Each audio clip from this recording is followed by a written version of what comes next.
Elizabeth Valentine clutched her swollen belly as the last of her meager flour rations spilled onto the rough-hewn floor of her isolated cabin. The harsh Texas winter of 1877 howled outside, a merciless reminder of how utterly alone she was in this unforgiving land. 30 miles outside of Fort Stockton, the tears that slid down her hollow cheeks were not solely for the wasted flour. They were for James, her husband of barely a year, whose grave she had dug with her own hands 3 weeks earlier after the fever took him. They were for the child growing within her, who might never see the light of day if she couldn't find a way to survive. And they were for herself, a 24-year-old widow with no family, no friends, and no hope in this desolate stretch of West Texas. Elizabeth sank to her knees, gathering what flour she could salvage from the rough planks. Her hands trembled with the effort. It had been 2 days since she'd eaten more than a few dried berries. James had been so certain that Fort Stockton would be their promised land, a place to build a future far from the crowded streets of Philadelphia, where they'd both grown up. Now their dreams lay buried beneath 6 feet of hard Texas soil, along with her beloved husband. "I won't give up," she whispered, one hand pressing against the swell of her belly. "I promise you, little one, I won't give up." But as the wind shrieked through the gaps in the cabin walls and the pantry stood nearly empty, Elizabeth Valentine wondered how she would keep that promise. Yancey Faulkner pulled his hat lower against the driving sleet as he guided his horse along the barely visible trail. The winter storm had caught him by surprise, forcing him to seek shelter rather than completing his journey to Fort Stockton. As the trail wound around a dense cluster of mesquite trees, he spotted a thin tendril of smoke rising from a small cabin tucked against the hillside.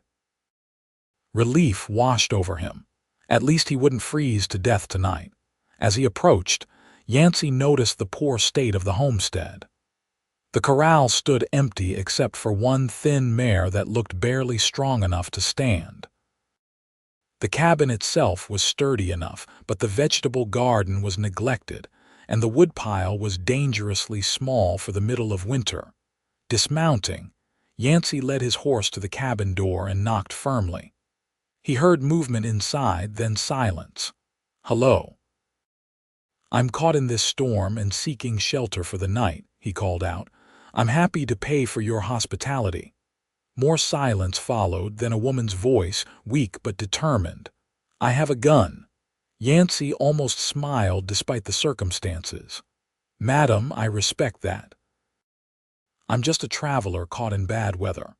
I've got food to share and can chop wood in exchange for using your floor tonight."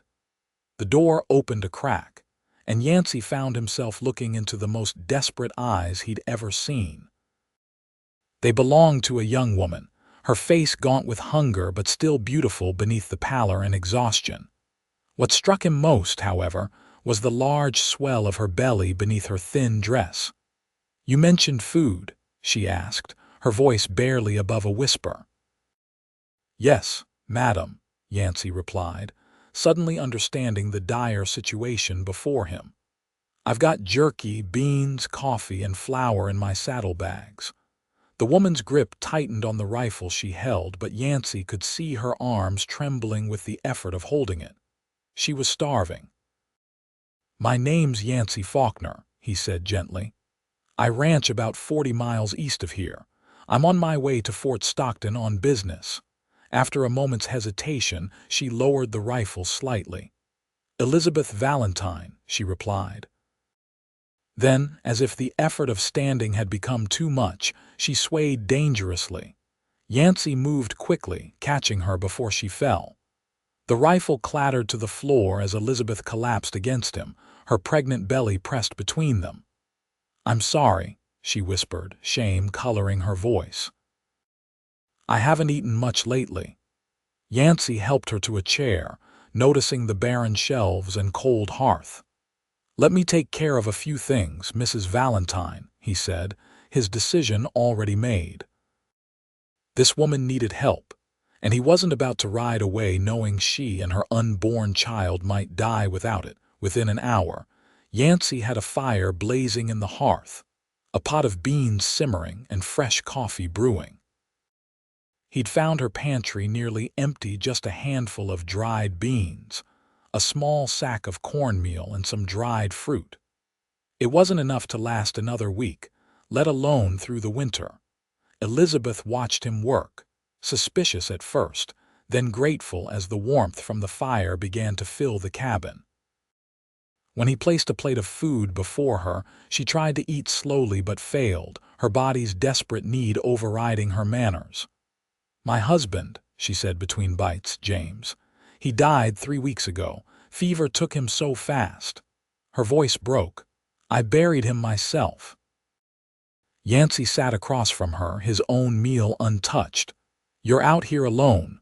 No neighbors." She shook her head. "The nearest farm is 15 miles. I've never even met them." Elizabeth placed her hand on her belly. "James thought we'd have time to establish ourselves before the baby came. He was so certain this land would provide for us." "How far along are you?" Yancey asked, though he could see she was well into her pregnancy. "About 7 months, I think," she replied. "James was going to bring a midwife from Fort Stockton when it was time." Yancey nodded slowly, taking stock of the situation. A pregnant widow, alone in the wilderness with winter setting in and no provisions. It was a death sentence if someone didn't intervene. "Mrs. Valentine," he said carefully, "I can't leave you here like this." Pride flashed in her eyes. "I don't need charity, Mr. Faulkner." "It's not charity to help a neighbor," he replied. "And out here, anyone within 50 miles is a neighbor." He leaned forward. "I'm proposing a practical arrangement. I'll bring you supplies, food, firewood, whatever you need until you're back on your feet." Elizabeth studied him, wariness in her gaze. "And what would you expect in return?" "Nothing," Yancey said firmly. "Except maybe some of that coffee when I stop by. Texas is hard enough when you've got help. No one should face it alone." She looked away, blinking back tears. "I can't pay you." "Not now." "I'm not asking to be paid, Mrs. Valentine." Yancey stood and went to the window where the storm continued to rage. "I'll stay tonight to make sure you have enough wood, then I'll continue to Fort Stockton tomorrow.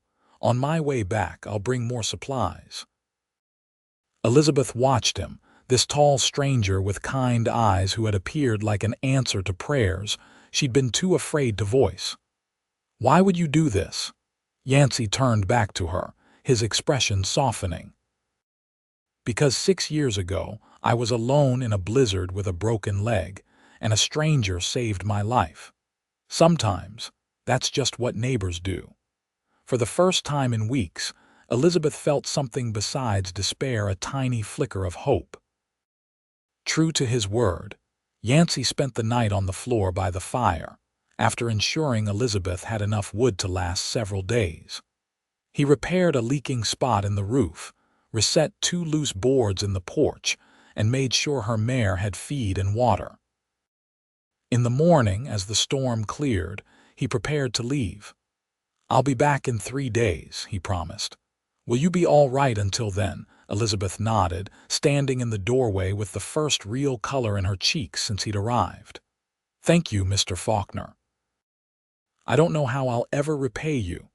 "You can start by calling me Yancey," he said with a smile, tipping his hat before mounting his horse. "And stay warm, Mrs. Valentine." "Elizabeth," she corrected softly. Yancey nodded, the gesture somehow a pact between them.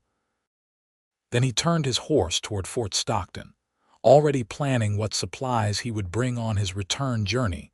3 days later, as promised, Yancey returned. Elizabeth heard the approach of horses, more than one, and opened the door to find Yancey leading a pack-horse laden with supplies. "As promised," he said, dismounting with a grin that transformed his weathered face. Elizabeth stepped out, wrapping her shawl tightly around her shoulders. "You came back," she said, unable to keep the wonder from her voice. "Said I would, didn't I?" Yancey began unloading the packhorse. "I've brought flour, sugar, coffee, beans, salt pork, some potatoes and carrots that should keep through winter, and a few other necessities." Elizabeth watched in astonishment as he carried sack after sack into her cabin. There was enough food to last months, not just days. "This is too much," she protested when he brought in the last load. "I can't accept all this." Yancey placed the sack on her table. "You can and you will. That child of yours needs a strong mother." His tone left no room for argument. After storing the supplies, Yancey spent the afternoon chopping enough firewood to last 2 weeks. Elizabeth insisted on cooking dinner with some of the fresh provisions, and they shared a hearty meal together.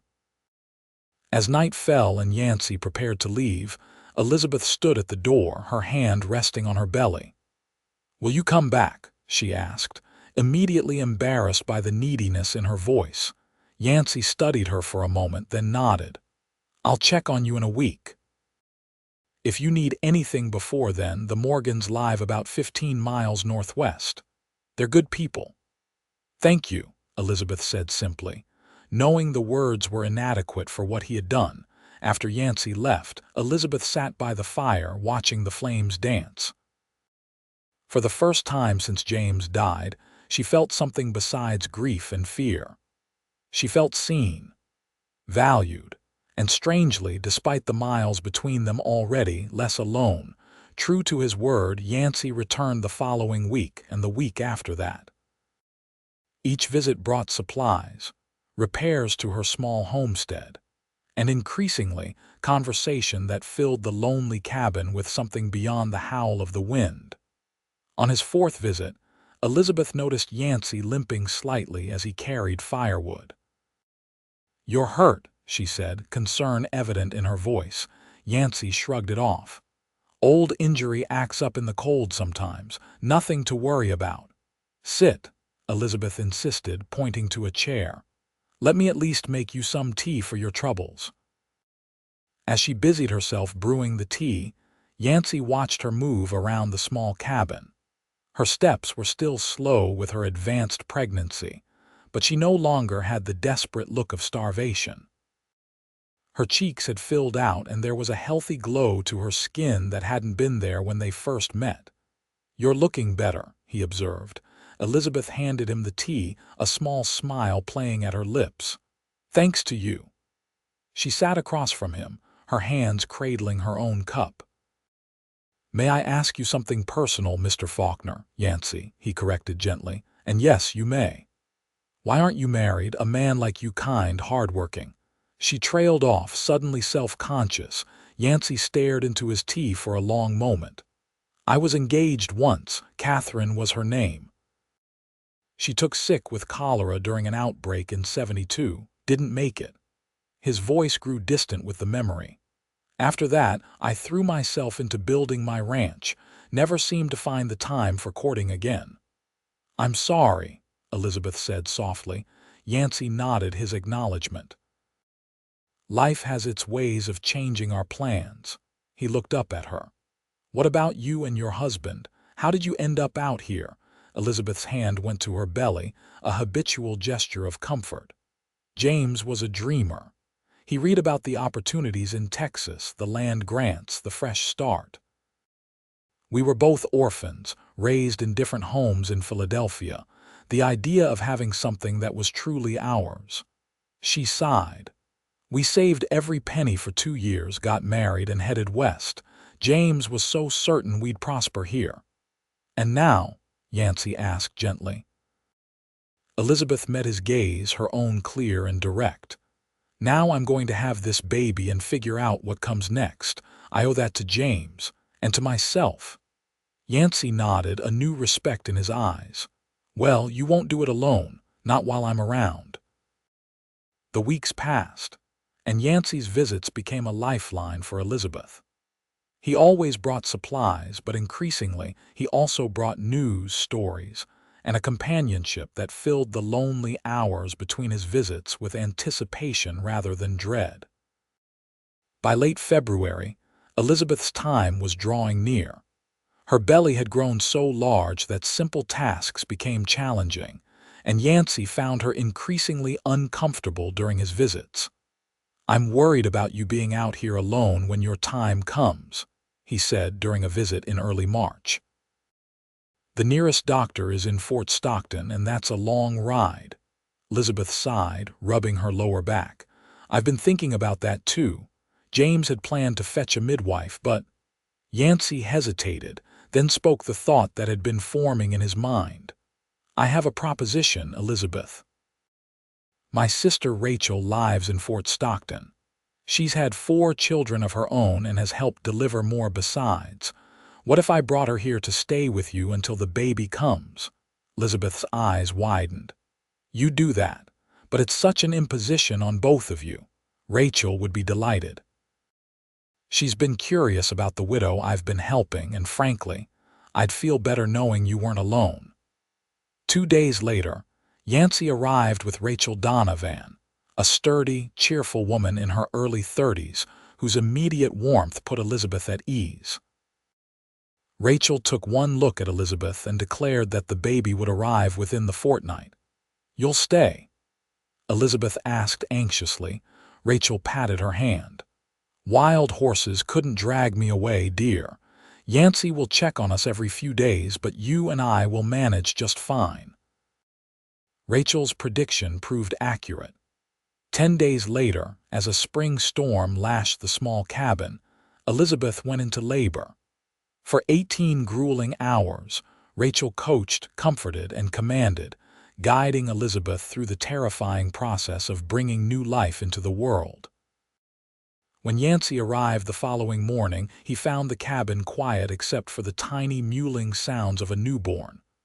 Rachel met him at the door, exhausted but beaming. "She has a son," Rachel whispered. "Healthy and strong despite everything. They're both resting now." Yancey felt a surge of emotion he couldn't quite name. "They're all right, both of them," Rachel nodded.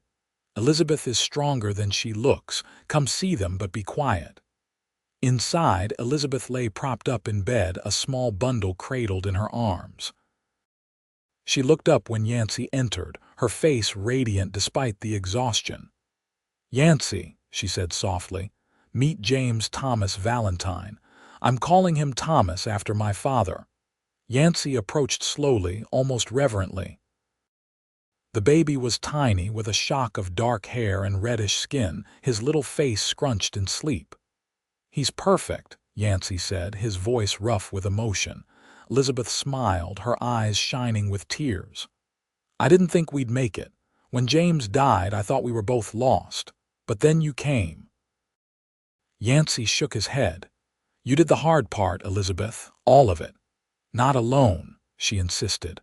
"I wasn't alone because of you." In the days that followed, Rachel taught Elizabeth everything she needed to know about caring for her newborn son. Yancey came every other day, bringing fresh milk from his ranch, helping with chores, and spending more and more time simply sitting with Elizabeth, watching Thomas grow stronger daily. One evening, as Rachel prepared dinner, Yancey found Elizabeth on the porch, Thomas sleeping against her shoulder. "Rachel says she'll head back to town tomorrow," Yancey said, leaning against the porch rail. "She says you're doing fine on your own now."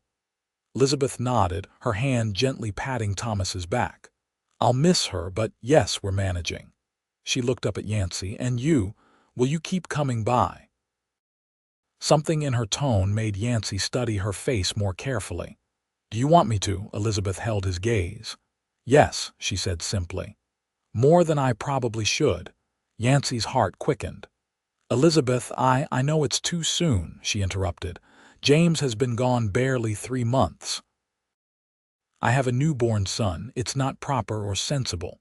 "Proper and sensible don't always have much place out here," Yancey said quietly. Elizabeth smiled, a small, sad smile. "Even so, I can't. I'm not ready to." She struggled for words. Yancey moved closer, sitting beside her on the porch step. "I'm not going anywhere, Elizabeth. I'll keep coming by, bringing supplies, helping out. No expectations beyond that." Relief and something else, disappointment, perhaps, flashed across her face. "Thank you." As spring took hold, the land around Elizabeth's cabin transformed. Wildflowers dotted the meadows. The trees budded with new leaves, and Thomas grew from a tiny newborn into a robust, alert infant who watched the world with his father's dark eyes and his mother's curious expression.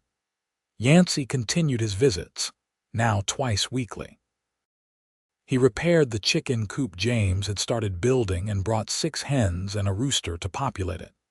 He turned over the soil in the garden plot and helped Elizabeth plant vegetables, potatoes, beans, carrots, and corn, showing her the techniques that worked best in the harsh Texas soil. During these shared tasks, they talked. Elizabeth learned about Yancey's ranch, the 100 head of cattle he managed with just 2 hired hands, his dreams of expanding northward where the grazing was better.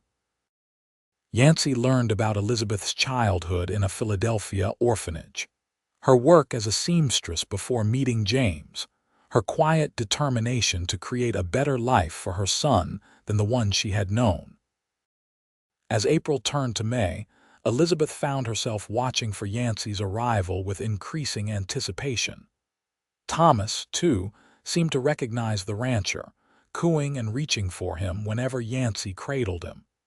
"He likes you," Elizabeth observed one evening as Yancey rocked Thomas to sleep. Yancey smiled down at the drowsy infant, the feelings mutual. He glanced up at Elizabeth. "He looks more like James every day." Elizabeth nodded, a familiar pang of grief mingling with her joy in her son. "He does, but there's something of me in him too, I think. The stubbornness, definitely." Yancey chuckled. "A fine quality out here." After Thomas fell asleep, Elizabeth and Yancey sat on the porch, watching the sunset paint the western sky in brilliant oranges and pinks. "I've been thinking," Yancey said after a comfortable silence. "Your garden is coming along well, and the chickens are producing, but it's going to be hard for you to make this place truly self-sufficient on your own." Elizabeth sighed. "I know. James had such plans, a proper barn, more livestock, expanding the fields. But it's all I can manage right now just to keep up with what we have and care for Thomas." "What if?" Yancey hesitated, then continued. "What if I helped you build it up? Not just the occasional repairs and supplies, but really develop this place the way James envisioned." Elizabeth turned to look at him. "Why would you do that? You already have your own ranch to run." "Because I care what happens to you and Thomas," he said simply. "Because every time I ride away from here, it gets harder to leave." The admission hung between them, honest and unadorned. Elizabeth's heart raced. "Yancey, you don't need to say anything," he assured her quickly. "I'm not asking for anything in return. I just want you to know that I'm here, not out of obligation, but because I want to be." Elizabeth reached out slowly and placed her hand over his. "Thank you," she whispered. It wasn't everything she might have said, but it was all she could manage as emotions welled within her: gratitude, confusion, and something warm and unfamiliar that frightened and thrilled her in equal measure. As summer approached, the arrangement between them evolved naturally. Yancey began staying overnight sometimes, sleeping on a bedroll on the porch rather than making the long ride back to his ranch in darkness. He brought 2 of his ranch hands to help construct a proper barn, expanded the chicken coop, and fenced a larger garden area. Elizabeth, for her part, found her strength returning as Thomas grew. She tended the garden diligently, preserved vegetables for the coming winter, and began taking in mending work from families in the area, her skilled needlework providing a small but steady income. One sweltering July evening, as they sat on the porch after Thomas had been put to bed, Elizabeth broached the subject that had been weighing on her mind. "Yancey," she began, her voice uncertain, "you've done so much for us, more than I can ever repay." Yancey shook his head. I've told you I don't want repayment. I know, Elizabeth said, but I need to understand. What is this? Between us, I mean. Yancey was quiet for a long moment. What do you want it to be, Elizabeth? She looked away, her hands twisting in her lap. I don't know. Sometimes I feel guilty for even thinking about being happy again. It feels like a betrayal of James. Do you think James would want you to be alone, to struggle? No, she admitted softly. He'd want Thomas and me to be safe and happy, but it's not just about what he would want. It's about what's right. Yancey turned to face her fully. Elizabeth, I care for you, more than I expected to, more than might be wise, but I would never push you into anything you're not ready for. Elizabeth met his gaze, her eyes bright with unshed tears. I care for you too, Yancey. And that terrifies me. He reached out slowly, taking her hand in his. We don't have to figure everything out tonight. We have time. As summer faded into fall, the relationship between Elizabeth and Yancey deepened, though neither put a name to the feelings growing between them. Thomas began crawling, then pulling himself up on furniture, his determined efforts to explore the world around him bringing joy to both adults who watched over him. In late September, as the first cool breezes hinted at the coming winter, Yancey arrived with unexpected news. I've been offered a good price for my ranch, he told Elizabeth as they walked the perimeter of her property, Thomas balanced on her hip. A cattle operation from Colorado wants to expand south. Elizabeth stopped, turning to face him. Are you considering it? Yancey nodded slowly. I am. It's a fair offer, more than fair actually. But your ranch, you've built it from nothing. It's your dream. Dreams change, Yancey said quietly, his eyes holding hers. Elizabeth, I've been thinking about this for months now. If I sold the ranch, I'd have enough capital to really develop this land, to make it everything James envisioned and more. Elizabeth's breath caught. What are you saying, Yancey? I'm saying that I love you, Elizabeth Valentine. I love Thomas as if he were my own son. And if you'll have me, I want to build a life here with both of you. Elizabeth stared at him, her heart hammering in her chest. Yancey, you don't need to answer now, he said quickly. I know it's sudden, and I know you might not feel the same way. I just needed you to know where I stand. Elizabeth shifted Thomas to her other hip, her mind racing. It's not that I don't feel the same, she said carefully. I do care for you deeply, but marriage, it's such a big step. It is, Yancey agreed, and I'll understand if you're not ready.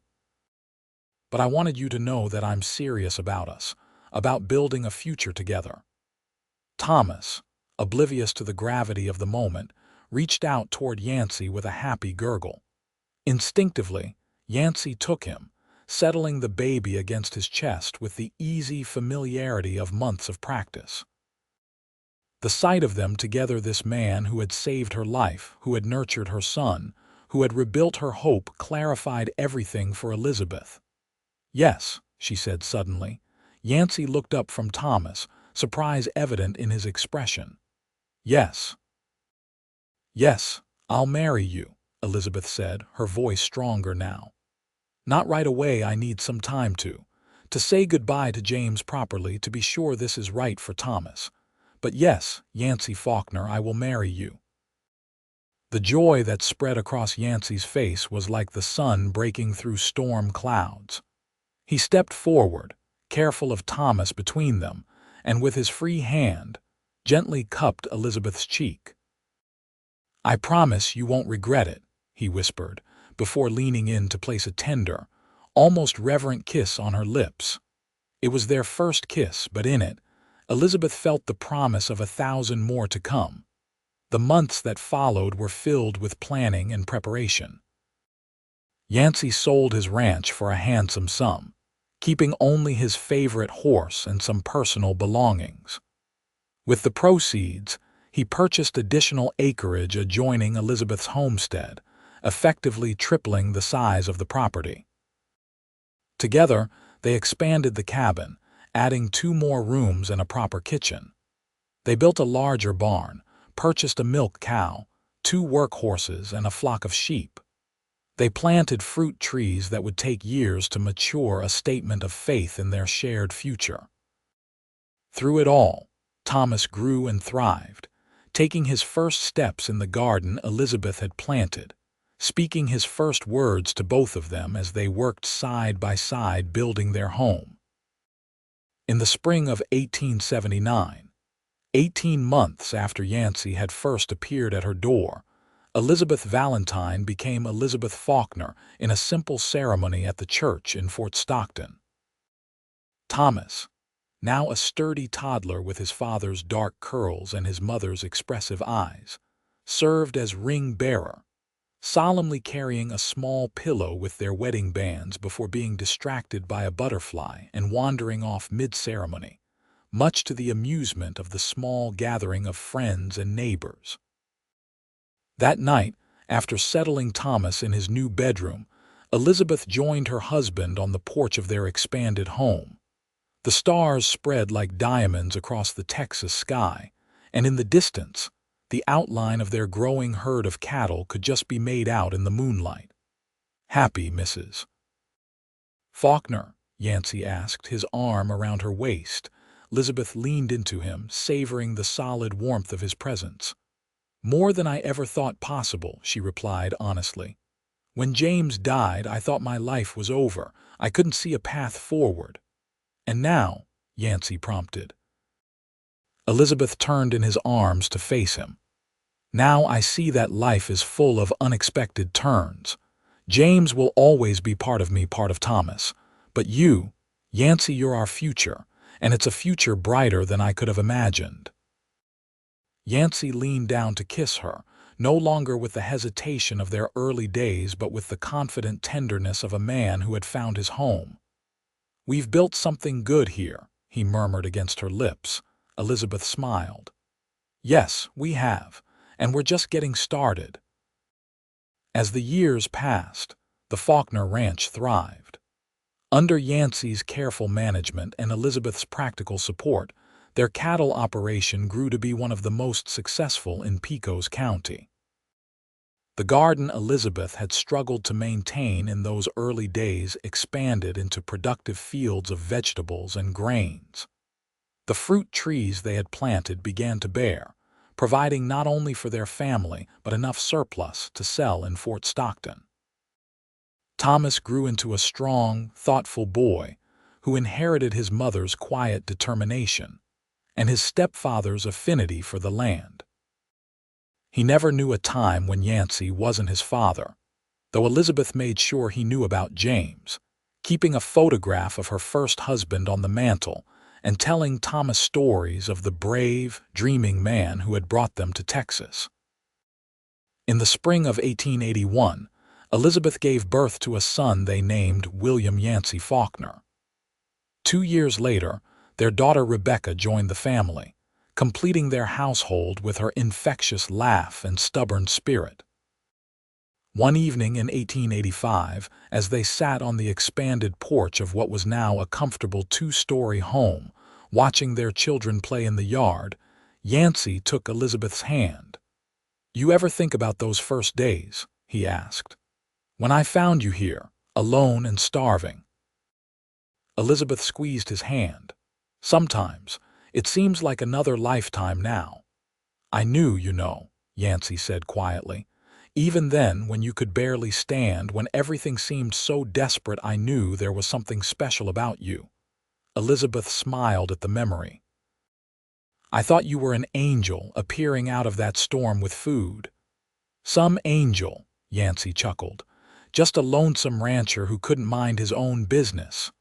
"Thank God for that," Elizabeth said fervently.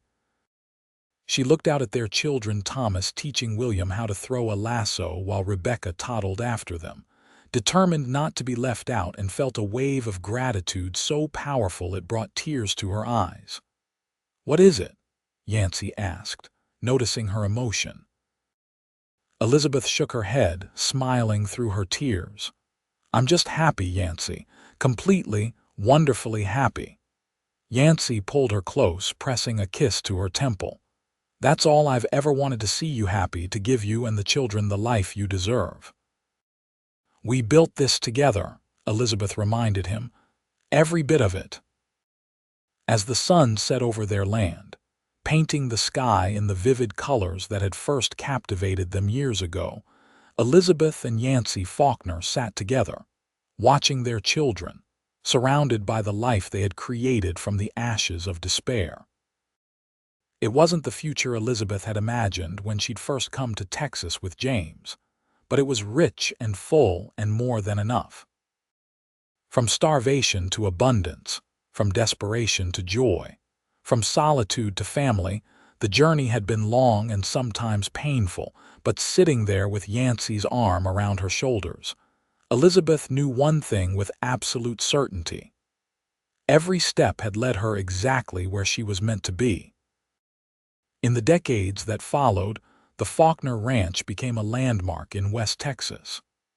Their cattle operation expanded, and they diversified into horses, developing a line of quarter horses known throughout the state for their strength and endurance. The orchard Elizabeth had started with those first saplings grew into a productive enterprise, with Faulkner peaches and apples finding their way to markets as far away as El Paso and San Antonio. Thomas, now a young man of 21, took after Yancey in his love for ranching, working alongside his father and learning every aspect of the business. William, at 13, showed a gift for working with horses that surpassed even Yancey's considerable skills. 10-year-old Rebecca, meanwhile, had her mother's eye for detail and already kept the family's accounts with a precision that impressed the bankers in Fort Stockton. Elizabeth, now in her early 40s, had grown into her role as the matriarch of their growing enterprise. The frightened, starving widow of those early days was barely recognizable in the confident, capable woman who managed the household, oversaw the gardens and orchards, and still found time to serve on the school board in Fort Stockton. Yancey, his dark hair now streaked with silver at the temples, remained as devoted to Elizabeth as he had been on the day they married. Together, they had weathered droughts and floods, market crashes and booms, illness and health, building a partnership that was the foundation of everything they had achieved. In the summer of 1898, as Thomas prepared to marry Rachel Morgan, the daughter of the neighbors Yancey had first told Elizabeth about during those desperate early days, the Faulkners hosted a grand celebration at the ranch. Family and friends from across the county gathered to witness the union of two of the area's oldest families. The night before the wedding, Elizabeth found Yancey sitting alone on their porch, gazing out at the vast expanse of land that was now the Faulkner Ranch. "Penny, for your thoughts?" she asked, settling beside him. Yancey smiled, taking her hand automatically, a gesture so familiar after 20 years together that it was like breathing. "I was just thinking about Thomas, about how far we've all come." Elizabeth followed his gaze, taking in the sprawling ranch house, the well-tended fields, the sturdy barns and corrals. "It's amazing what 20 years can build." "It's not just the ranch," Yancey said quietly. "It's Thomas himself. When I first met him, he was still growing inside you, and we weren't sure either of you would survive the winter." Elizabeth squeezed his hand, remembering those desperate days with a clarity that had never fully faded. "We wouldn't have, without you." "You're the strongest woman I've ever known, Elizabeth. You would have found a way." She shook her head. "Maybe, but I'm grateful I didn't have to find out." She leaned against his shoulder, a position as comfortable and familiar as their shared bed. "Do you remember what you told me that first night? That sometimes neighbors help each other, and that's just the way it is out here." Yancey nodded. "I remember, though I didn't know then that I was really helping myself. Finding you and Thomas, it gave me a purpose I didn't know I was missing." Elizabeth smiled. "We saved each other, I think. They sat in comfortable silence, watching the stars emerge in the vast Texas sky. Tomorrow would bring the hustle and excitement of the wedding, but tonight was for reflection, for gratitude, for the quiet acknowledgement of all they had built together. "I love you, Yancey Faulkner," Elizabeth said softly. "Every day with you has been a gift." Yancey turned to her, his eyes reflecting the starlight. "And I love you, Elizabeth Faulkner, more today than yesterday and less than I will tomorrow." As they sat together on the porch of the home they had built, surrounded by the land they had nurtured and the family they had raised, Elizabeth felt the full circle of their journey. From a desperate widow on the verge of starvation to the matriarch of a thriving ranch, from a woman alone to a woman deeply loved, it was a story she could scarcely have imagined in those dark days after James died. Yet here they were, 20 years later, with a legacy that would continue through their children and their children's children, a testament to the power of kindness, determination, and love to transform even the most desperate circumstances into something beautiful. The next morning dawned clear and bright, a perfect day for a wedding. The Faulkner Ranch was transformed, with tables set up under the sprawling oak trees, flowers from Elizabeth's garden decorating every surface, and a dance floor constructed by Yancey and William in the shade of the orchard. As the guests began to arrive, Elizabeth stood in Thomas's room, helping him with his tie. At 21, he was the image of his biological father with James's dark curls and square jaw, but there was something of Yancey in his steady gaze and quiet confidence. "Nervous?" Elizabeth asked, straightening the tie. Thomas shook his head. "Not about marrying Rachel. She's everything, Ma. I've known it since we were kids." Elizabeth smiled, remembering the gradual development of Thomas and Rachel's relationship from childhood playmates to teenage sweethearts to the devoted couple they now were. "Then, what has that worried look on your face?" Thomas hesitated. "I was just thinking about my father, about James. Wondering if he'd be proud of the man I've become." Elizabeth's heart constricted with love for this thoughtful young man. "Oh, Thomas, he would be so proud. You have his spirit, his determination." She placed her hand on his cheek. "But you know, you have two fathers who love you. James gave you life, and Yancey has been there for every moment since." Thomas nodded. "I know, and I'm grateful for both of them. For you too, Ma. I know how hard those early days were." Elizabeth smiled, blinking back tears. "Those days made us who we are. And look what grew from them, this family, this ranch, your future with Rachel." A knock at the door interrupted them. Yancey stood there, handsome in his best suit, his eyes warming at the sight of his wife and son. "It's time," he said simply. The ceremony was everything a frontier wedding should be: heartfelt, simple, and surrounded by the community that had watched both families grow and prosper. Thomas and Rachel exchanged vows under an arch of roses from Elizabeth's garden, their young faces radiant with hope and love. As they celebrated afterward, with music and dancing and food enough to feed half the county, Elizabeth found herself watching Yancey with their younger children. William was becoming more like his father every day, tall and steady, with an easy way with both animals and people. Rebecca, her dark hair in ribbons for the occasion, had her father wrapped around her finger, coaxing him onto the dance floor despite his protests that he had two left feet. "They're something, aren't they?"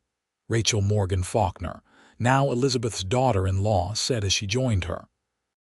Elizabeth smiled at the young woman who had just joined their family.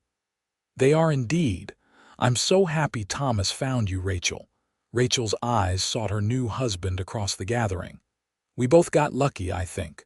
The Faulkner men are special." "That they are," Elizabeth agreed, her gaze returning to Yancey, who was now spinning Rebecca in a circle, both of them laughing.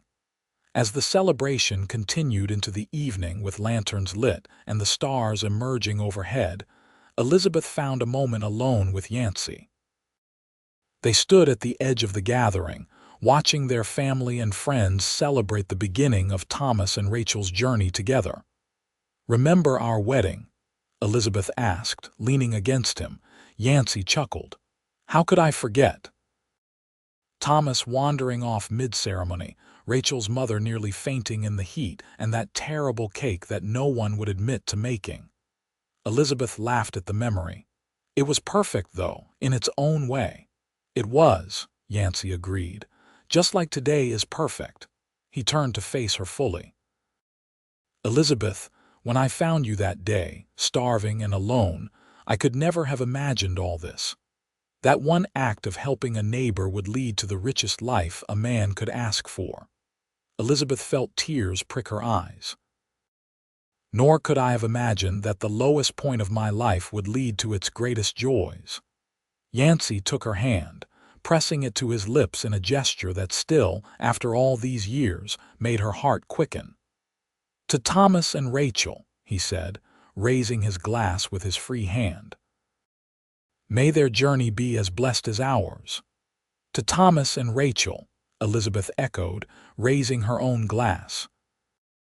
But in her heart, she was toasting something more, the unexpected turns of fate that had brought her to this moment. Surrounded by love, secure in the knowledge that from desperation had grown a legacy that would endure long after she and Yancey were gone. As the celebration wound down and the younger children were put to bed, Elizabeth and Yancey stood on the porch of their home, watching as the last of the guests departed. Thomas and Rachel had left earlier for a honeymoon trip to San Antonio, the first time Thomas had been more than a day's ride from the ranch. "It's the end of an era," Yancey observed, his arm around Elizabeth's waist. "Our firstborn, married and starting his own family." Elizabeth nodded, leaning into his embrace. "But it's a beginning, too. Grandchildren, eventually, watching Thomas and Rachel build their own life together." "Speaking of building," Yancey said, "Thomas mentioned they might want to build a house on the north section of the ranch. I told him I thought it was a fine idea." Elizabeth smiled at the thought of having Thomas and Rachel nearby, of extending the Faulkner ranch into the next generation. "It is a fine idea. This land has enough room for all of us to grow." They stood in companionable silence, watching as the last wagon disappeared down the long drive that led to the main road. The night was quiet except for the chorus of crickets and the distant lowing of cattle. 20 years, Elizabeth mused, almost to herself. 20 years, Yancey echoed. "And I'd do it all again in a heartbeat." Elizabeth turned to face him, reaching up to touch the silver at his temples. "So would I. Every moment." As they went inside, closing the door on the quiet Texas night, Elizabeth felt the fullness of her life wrap around her like a beloved quilt. From starvation to abundance, from desperation to joy, from a woman alone to the heart of a thriving family, it had been a journey she could never have foreseen, guided by the steady hand and loving heart of the man beside her. And as they climbed the stairs to their bedroom, the house quiet around them, Elizabeth knew with absolute certainty that whatever the future held, they would face it as they had faced the past 20 years together, stronger for the hardships they had overcome, richer for the love they had built between them. In the years that followed, the Faulkner family continued to flourish. Thomas and Rachel built their home on the north section of the ranch and welcomed 3 children of their own. William, after studying agriculture at a college in Austin, returned to introduce new farming techniques that increased the productivity of their land. Rebecca, much to everyone's surprise, married the son of the banker in Fort Stockton and divided her time between town life and the ranch she would always consider home. By 1910, Yancey and Elizabeth were in their early 60s, their hair fully silver, their faces lined with the evidence of a life lived fully in the Texas sun. The ranch had grown beyond anything they could have imagined, with several families working the land, a reputation that extended throughout the state, and a legacy secured through their children and grandchildren. One evening in the spring of that year, as they sat on the porch that had witnessed so many important moments in their lives, Yancey turned to Elizabeth with a thoughtful expression. "I've been thinking," he said, taking her hand in his, "about how it all began. About that storm that drove me to your door." Elizabeth smiled, the memory both painful and precious. "Divine intervention, I've always thought." Yancey nodded. "Maybe so, or maybe just the best kind of luck." He paused, his thumb tracing circles on the back of her hand. "Do you know, in all these years, I've never regretted a single day. Not one." "Nor have I," Elizabeth replied softly. "Even the hardest days were worth it to end up here with you." They sat in companionable silence as the sun set over the land they had nurtured together. In the distance, they could see Thomas riding in from checking the cattle, one of his sons beside him on a pony. The sight filled Elizabeth with a quiet satisfaction that went bone deep. "We did it, Yancey," she said, squeezing his hand. "We built something that will last." Yancey brought her hand to his lips, a gesture unchanged by the decades. "We did, my love. And it all started because a storm blew me to your door and you were brave enough to let me in." As twilight deepened into night, they remained on the porch, two figures silhouetted against the warm light spilling from the house behind them. They had no way of knowing how many more evenings they would share like this, but it didn't matter. They had already been given more than either could have dreamed, a life rich with love, family, and purpose, built from the most desperate of beginnings into something beautiful and enduring. And as the stars emerged overhead, the same stars that had witnessed their journey from its tentative beginning to its abundant present, Elizabeth and Yancey Faulkner sat together, hands clasped, hearts full, grateful for the storm that had brought them together and the love that had sustained them through every season since.